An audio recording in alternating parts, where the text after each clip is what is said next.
اواب سے مراد رجوع کرنے والا. اواب یہ فعال کے وزن پر مبالغے کا صیغہ، بہت زیادہ رجوع کرنے والا. یہ آبا یعوب سے لوٹنا اور رجوع کرنا، بہت زیادہ رجوع کرنے والا اللہ کی طرف. رجوع کرنے کے دو معنی ہیں.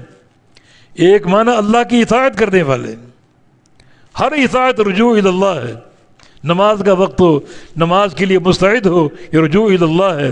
روزے کا وقت ہو روزے کے لیے مستعد ہو، یہ رجوع الی اللہ ہے. کوئی بھی نیکی کی دعوت ہو اس نیکی کو قبول کرنا، یہ رجوع کرنا اللہ کی طرف. یہ اواب انسان ہر نیکی پر بالکل مستعد اور تیار ہو اس نیک عمل کو انجام دینے کے لیے، یہ رجوع الی اللہ ہے. اواب. تو جنت کا وعدہ کس سے ہے؟ اواب سے، جو اللہ کی طرف رجوع کرنے والا. رجوع کا دوسرا معنی یہ ہے کہ گناہ اگر سرزد ہو جائے، کوئی معصیت ہو جائے، تو اس وقت بھی فوراً اللہ کی طرف رجوع کرے گا، توبہ کی صورت میں، استغفار کی صورت میں. تو اواب رجوع کرنے والے، دو معنی اس کے. ایک رجوع سے مراد اعمال صالح کے ساتھ اللہ کی طرف رجوع کرنے والا، اور دوسرا معنی کوئی گناہ ہو معصیت ہو تو توبہ کے ساتھ رجوع کرنے والا، توبہ کو ملتوی نہ کرے، توبہ کو لیٹ نہ کرے، تو عمل صالح میں بھی تیزی اختیار کرے.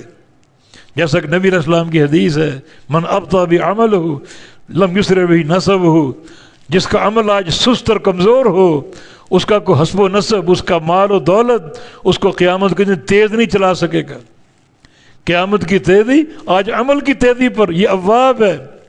عمل کی تیزی ہو، جس عمل کا موقع آ جائے اس کو فوراً کر گزرے، اس کو اختیار کر لے، یہ اواب انسان کی علامت ہے. اور اواب کا دوسرا معنی معصیت ہو جائے، گناہ ہو جائے تو توبہ میں تاخیر نہ کرے، توبہ اور استغفار میں بھی جلدی کرنے والا، اور توبہ اور استغفار میں بھی اللہ کی طرف رجوع کرنے والا ہو.